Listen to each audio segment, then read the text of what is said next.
एक दिन मेरे फ़ोन की बेल बजी।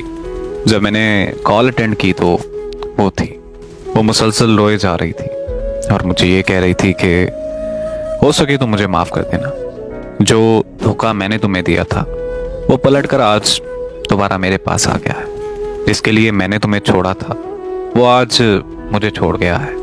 आज मुझे मकाफ़ात अमल का मतलब समझ में आ गया है। प्लीज़ मुझे माफ़ कर दो। मैं मानती हूँ कि मैं तुम्हारी गुनहगार हूँ। तो मैंने उससे कहा कि अरे यार, मैंने तुम्हें माफ़ किया। ये सुनकर वो चुप हो गई और फिर पूछने लगी कि बेवफाई का दर्द मुझसे तो बर्दाश्त नहीं हो रहा। फिर तुमने ये दर्द कैसे सहा? तो मैंने उसे बताया कि तुम्हारी बेवफाई का दर्द आज भी मुझ में जिंदा है। ये दर्द कभी ख़त्म नहीं हो पाया। मैं तुम्हारे छोड़ जाने का दर्द कभी नहीं भुला सकता।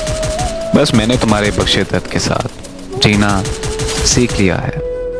मेरी ये बातें सुनकर वो फिर से रोने लगी और ये कहने लगी कि क्या तुम मुझे दूसरा मौका नहीं दे सकते हो?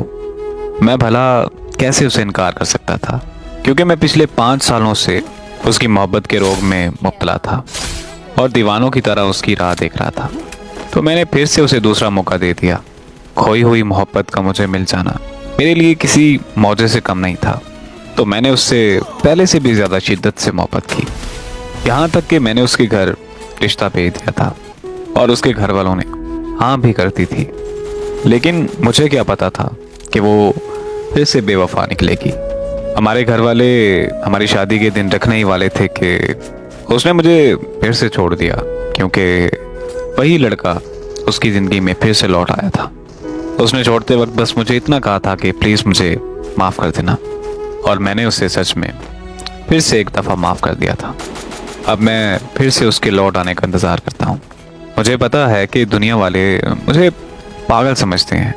लोगों को लगता है कि अगर वो बेवफाई कर गई है तो मुझे भी बदल जाना चाहिए और आगे बढ़ जाना चाहिए। लेकिन वो नादान लोग ये नहीं समझते कि मोहब्बत कोई खेल नहीं है। वो मेरे साथ बेवफाई कर गई तो ये उसका ज़र्फ था, लेकिन मैं सारी ज़िंदगी उससे वफा करूँगा और ये मेरा मोहब्बत पर ईमान है। मैं उसके लौट आने का इंतज़ार करता हूँ और सारी ज़िंदगी करता रहूँगा। मैं अपनी आखिरी सांस तक उससे प्यार करता रहूँगा।